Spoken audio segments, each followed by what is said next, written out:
All right, let's talk about our league winners today. Let's talk about Josh Downs. His week 7 stats: 5 catches and 6 targets, 125 yards and a TD. One now that long TD.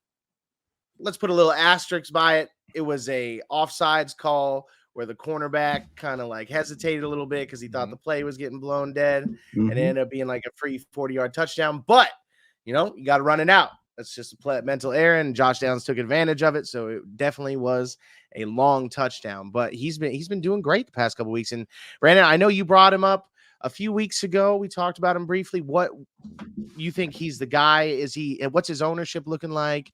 Is he a guy you must go? How much fab are you dropping on him? Well, there's a lot of people already owning him, so to speak, 44% rostered. Um, so here's my take on this guy and the way that I feel this will probably play out. Gardner Minshew is at quarterback right now.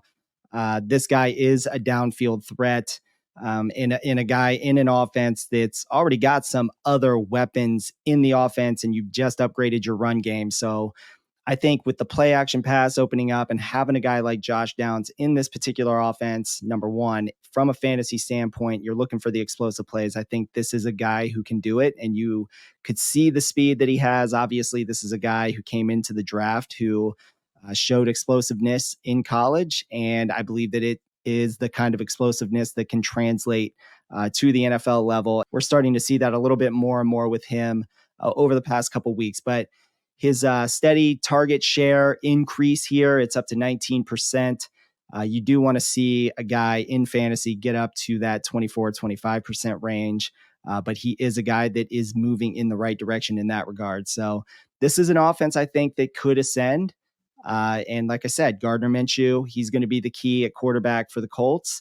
And I think that it's going to set up nicely for Josh Downs, especially down the stretch. And if you're looking for that wide receiver 3, wide receiver 4 with some wide receiver 2 sort of upside to kind of bridge the gap, especially in deeper leagues. We're in a deep league as well with 14 teams, and you need to pick a dude up off waivers, spend some fab on the dude. I'd probably spend, 15 fab on him.